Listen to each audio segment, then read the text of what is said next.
Siap semuanya? Assalamualaikum warahmatullahi wabarakatuh.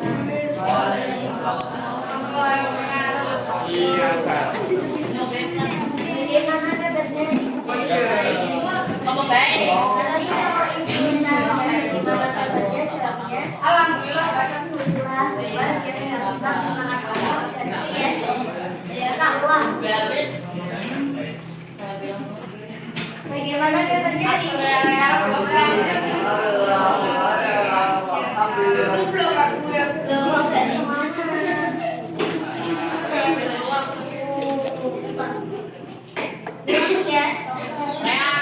Bagaimana kabarnya hari ini?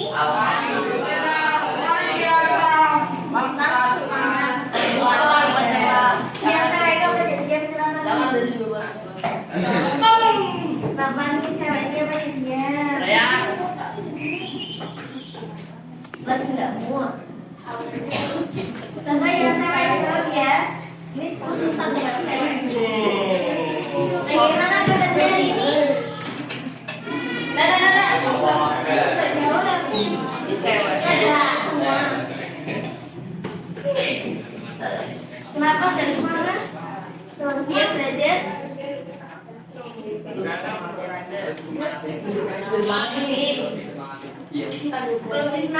Belum disemangatin aja.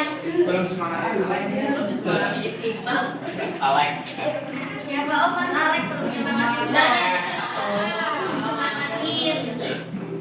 Oke, ibu absen dulu ya. Ahmad Rizky Firmanda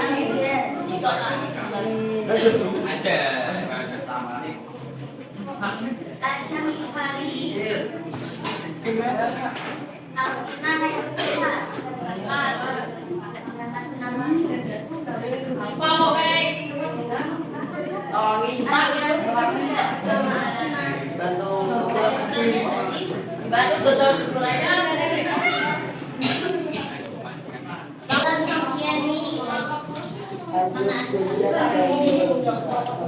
Hayatina Riyandi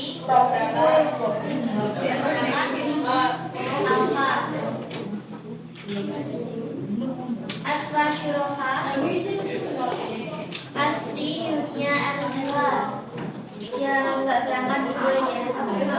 Alvina sama Adrian.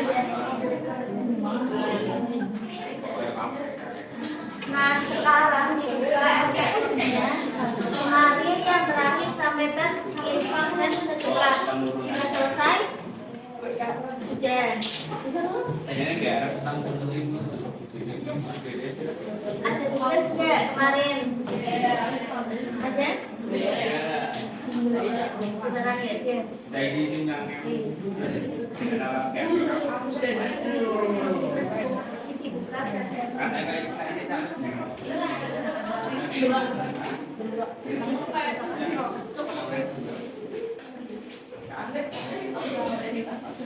LKS-nya mana? Dibuka. Kalau LKS, dibuka ketiga.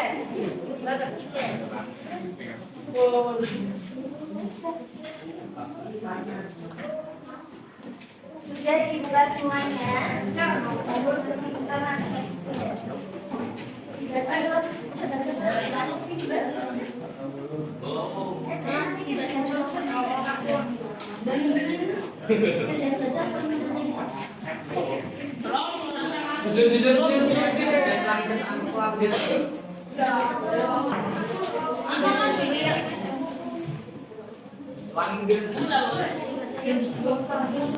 Infak dan sedekah. Apa itu infak? Apa itu infak? Coba Mbak Anira, infak itu apa? Ya. Kemudian sedekah, coba Mas. Sedekah apa?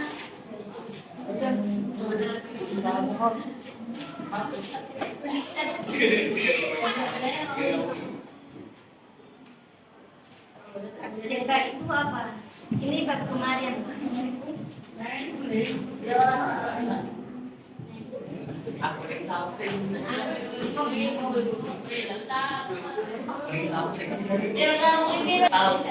Jangan kamu.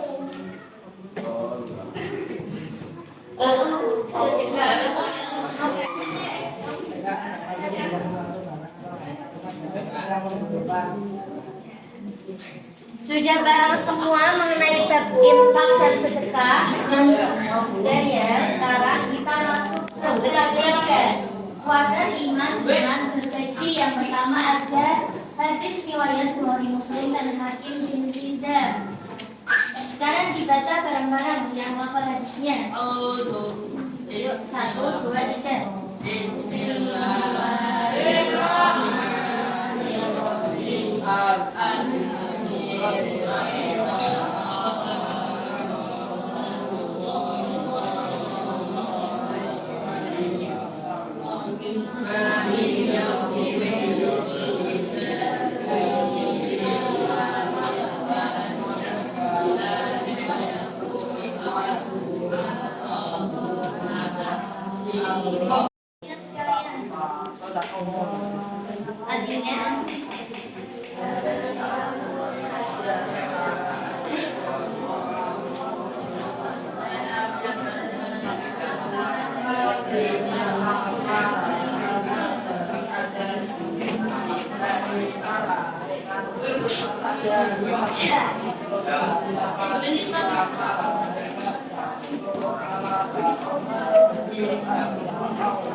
Semua ya berarti dan bisa baca ini tuh disuruh baca buat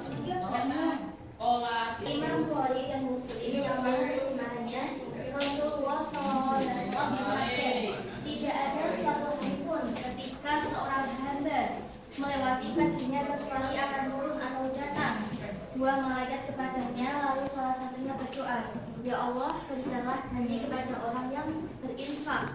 Sedang yang lainnya berkata, ya Allah, berikanlah hancuran kebinasaan kepada orang menahan hartanya. Nah, maksudnya apa? Di sini kalau setiap pagi itu malaikat itu turun mendoakan untuk orang yang berinfak. Didoakan bahwasanya orang yang berinfak itu didoakan biar mendapat ganti ketika kita berinfak. Jadi kalau kita berinfak itu jangan takut harta kita berkurang, karena dengan kita memberi itu malah Allah itu akan mengasih rezeki yang lebih banyak dari apa yang kita keluarkan. Ada istilah bahwasanya tangan di atas lebih baik daripada tangan di bawah. Artinya kita itu lebih baik memberi daripada meminta.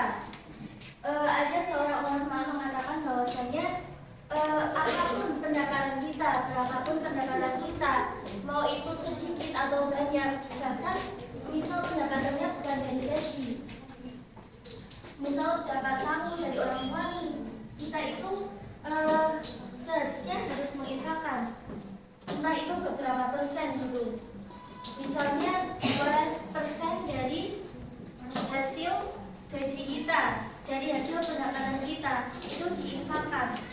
Nanti Allah akan menggantinya lebih-lebih dari apa yang kita infakkan. Jadi berinfak itu bukan mengurangi, tapi malah menambah.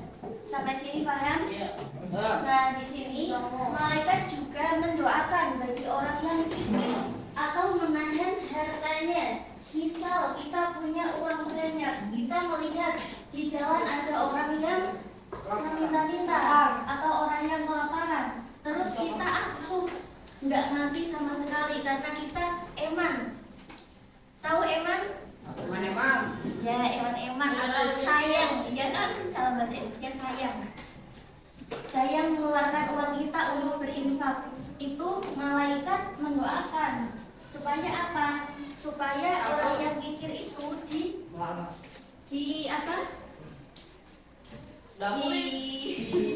ditahan lah rezekinya, disempitkan rezekinya gitu.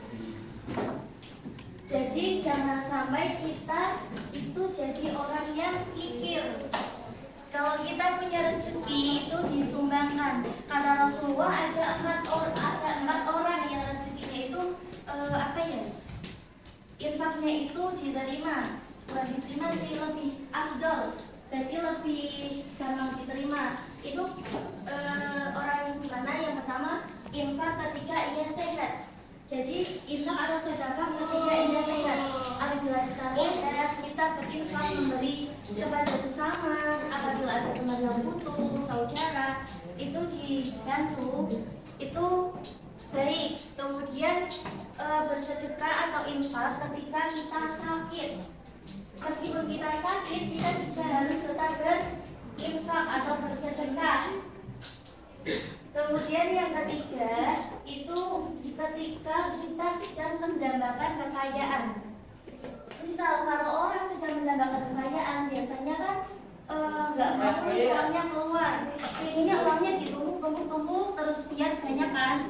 Nah itu kalau orang yang mendambakan kekayaan berinfak itu utama atau pahalanya itu banyak. Kemudian yang keempat itu kalau nggak salah ketika orang itu membutuhkan. Apabila kita sedang membutuhkan, kepepet, lagi pingin beli sesuatu, misalnya pingin beli apa?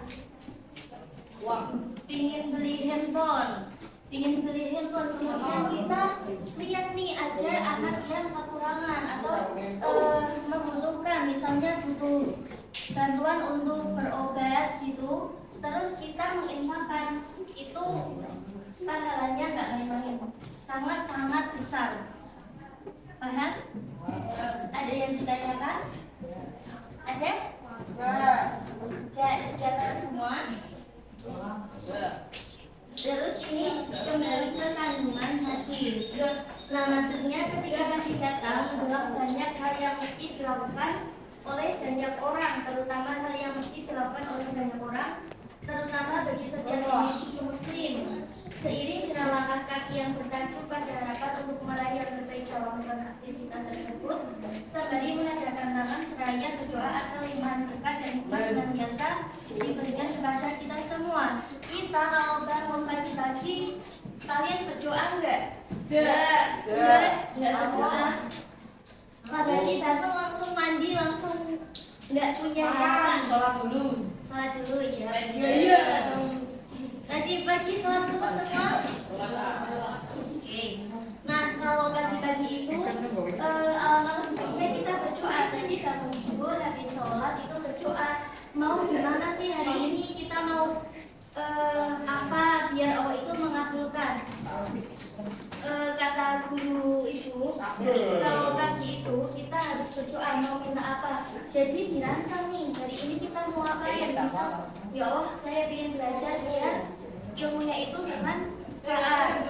Habis itu bisa mau apa? Ini direncanakan diajukan sama Allah, minta sama Allah biar kalian itu tetap dijaga dari perbuatan baik, biar nggak berbuat yang tidak baik gitu ya. Jadi mulai besok kalau pagi berdoa ya maunya apa disampaikan sama Allah rencana untuk hari ini.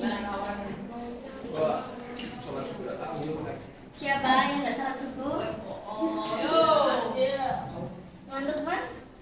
Enggak. Kalau yang ngantuk langsung ambil air wudhu ya. Bertawakal. Akidah Allah sudah sampai bertawakal.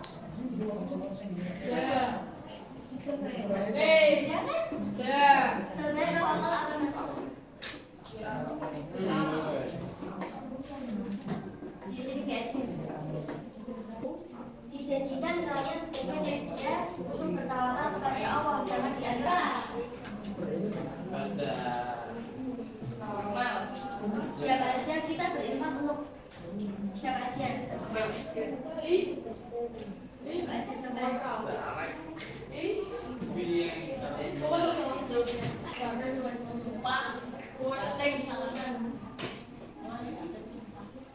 siapa sih orang-orang yang membutuhkan infak itu? Siapa aja coba? Tadi siapa? Laki, miskin terus? Musafir. Terus kita butuh bantuan dibantu nggak? Mau dibantu nggak? Kok enggak? Kenapa? Nggak kenal temannya nggak kenal. Nggak boleh. Yang kita ajarkan meskipun cuma 10 itu sudah terhitung sebagai amal jariah atau pahala kita yang besar. Berbagi ilmu itu juga termasuknya pahala jariah atau amal jariah. Mengajarkan bahwasanya kalau kita mau bersedekah itu sebaiknya dilakukan secara bersembunyi-sembunyi. Kita bareng-bareng. Halaman 40. Sudah ketemu. Yuk dibaca bareng-bareng.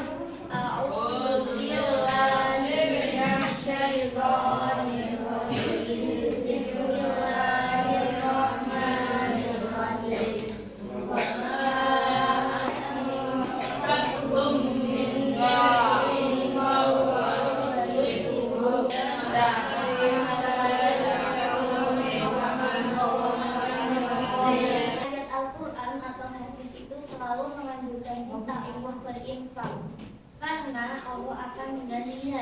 Sampai sini kalian harusnya bisa mengerti, bisa paham.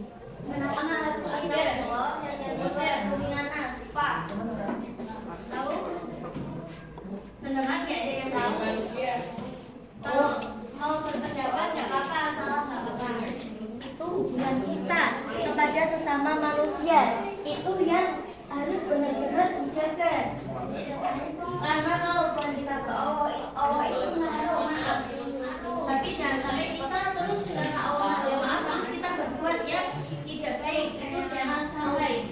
Kalau bukan kita sesama manusia, kalau orang itu sakit hati sama kita terus nggak bisa memaafkan kita itu nanti di akhirat Allah akan dimintai pertanggungjawaban bareng-bareng.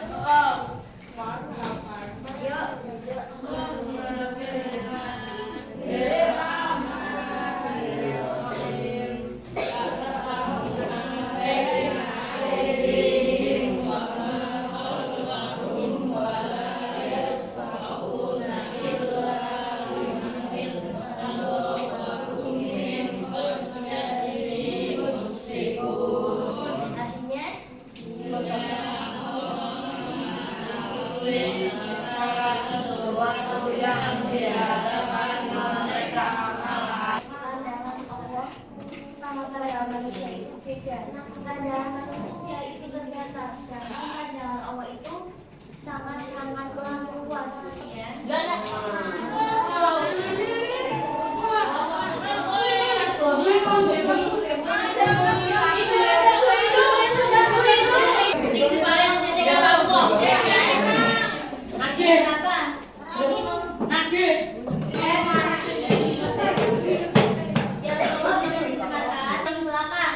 Nah, jadi nanti caranya satu kelompok itu kan ada soal, ada berapa soal coba? 7.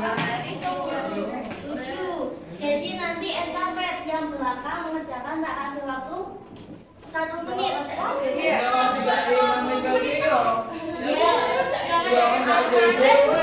Terus nanti udah kan misal udah dijawab, terus teman juga jawab. Nanti kalau udah dikasih teman kembali lagi kasih estafet.